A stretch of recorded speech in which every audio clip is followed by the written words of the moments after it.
अच्छा एक बात बताओ, कभी ऐसा हुआ है कि फ़िल्म देख रहे हो और तुम्हें ऐसा लगता है कि सब कुछ समझ में आ गया, जितनी चीज़ें अब तक देखी हो वो सारी चीज़ें तुम्हें समझ में आ गई हैं, और फिर एकदम से एक ऐसा ट्विस्ट आता है कि सब कुछ उल्टा पुल्टा हो जाता है। I mean, जितनी चीज़ें तुम अब तक समझे थे, ऐसे लगता है कि उन सबको कुछ मतलब ही नहीं था। होता है ना तुम्हारे साथ? मेरे साथ भी होता है। तो आज मैं तुम्हें बताऊंगा ऐसी फिल्मों के बारे में जिसने मेरे होश उड़ा दिए थे। वीडियो शुरू करने के पहले एक बात बता दूं, स्पॉइलर हेड, अगर तुमने फिल्में नहीं देखी हैं तो मैंने डिस्क्रिप्शन में डाल दिया है, तुम जाके फिल्म देख सकते हो। तो शुरू करते हैं। सिक्स सेंस, ये फिल्म 1999 में आई थी और इस फिल्म को डायरेक्ट किया था एम नाइट श्यामलन ने। तो इस फिल्म की कहानी शुरुआत में बहुत ही सिंपल लगती है। एक डॉक्टर है, डॉक्टर मैल्कम, जिसको प्ले करता है ब्रूस विल, जो कि एक चाइल्ड साइकोलॉजिस्ट होता है। वो एक बच्चे की हेल्प कर रहा होता है, कोल। उस बच्चे का नाम होता है कोल, जिसकी वो हेल्प कर रहा होता है। कोल बताता है कि वो मुर्दे इंसान, मरे हुए लोगों को देख सकता है जो एकदम नॉर्मल लोगों की तरह दिखते हैं, और उन्हें भी नहीं पता कि वो मर चुके हैं। जैसे जैसे कहानी आगे बढ़ती है, मैल्कम कोल की मदद करने की कोशिश करता है। अब मैल्कम कोल की मदद करने के साथ साथ अपनी पर्सनल लाइफ से भी जूझ रहा होता है। एंड तक ऐसे लगता है कि एकदम सिंपल स्टोरी है, शायद कुछ बहुत ही नॉर्मल हो रहा है। फिर आता है ट्विस्ट, और ये ट्विस्ट पूरे फिल्म के परसेप्शन को बदल के रख देता है। डॉक्टर मैल्कम, जो कि बच्चों की एक उस बच्चे की हेल्प करने की कोशिश कर रहा होता है, वो फिल्म की शुरुआत में ही मर चुका होता है। और वो बच्चा कोल, जो कहता है I can see dead people, वो एक्चुअली डॉक्टर मैल्कम से बात कर रहा होता है, जो कि फिल्म की शुरुआत में ही मर चुका है। और डॉक्टर को भी नहीं पता कि वो मर चुका है, और वो पूरी फिल्म में अपना क्लोजर ढूंढता है। दूसरी फिल्म है फाइट क्लब। ये फिल्म 1999 में आई थी, जिसको डायरेक्ट किया है डेविड फिंचर ने। अब देखो क्या है कि ये फिल्म मेरी one of my favourite film है, और ये डायरेक्टर भी मेरा one of my favourite director में से है। इसमें होता क्या है कि एक बंदा है जिसको प्ले कर रहा होता है एडवर्ड नॉर्टन, जिसका कोई नाम नहीं है। ठीक है, उसकी ज़िंदगी काफ़ी बोरिंग सी होती है। रेगुलर ऑफिस गोअर इंसान होता है। रोज़ सुबह जगना, सेम रूटीन फॉलो करना, ऑफिस जाना, ऑफिस से वापस आना। उसकी ज़िंदगी ऐसे ही कट रही होती है, और ऑफिस में भी कुछ खास एक्साइटिंग चीज़ें हो नहीं रही है उसकी ज़िंदगी में, जिसकी मुलाकात टाइलर डर्डन से होती है, जिसको प्ले कर रहा होता है ब्रैड पीट। और टाइलर डर्डन हमारे प्रोटैगनिस्ट से एकदम अपोजिट कैरेक्टर है। कूल है, रेवेलियस है, और एकदम बिल्कुल आज़ाद परिंदा है।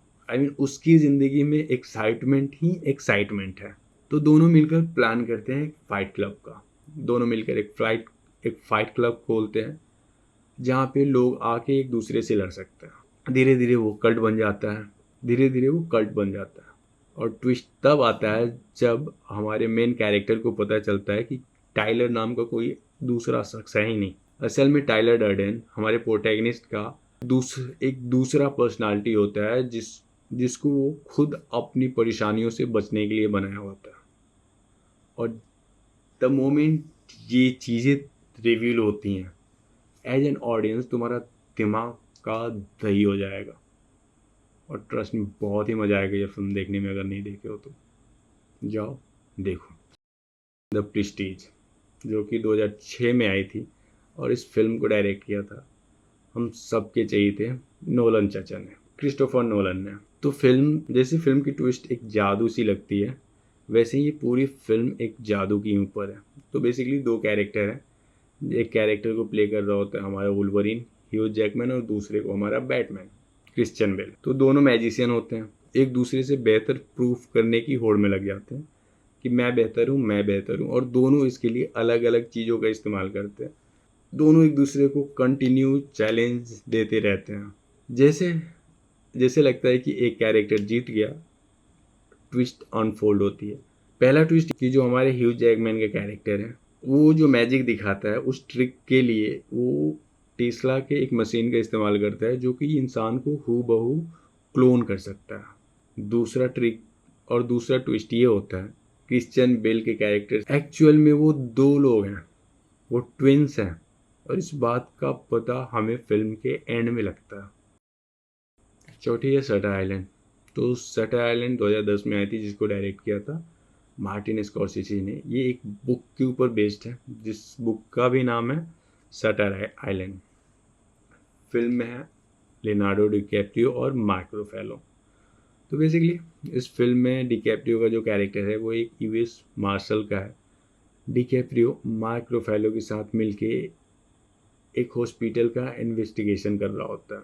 जैसे जैसे कहानी आगे बढ़ती है, सस्पेंस आगे बढ़ता चला जाता है।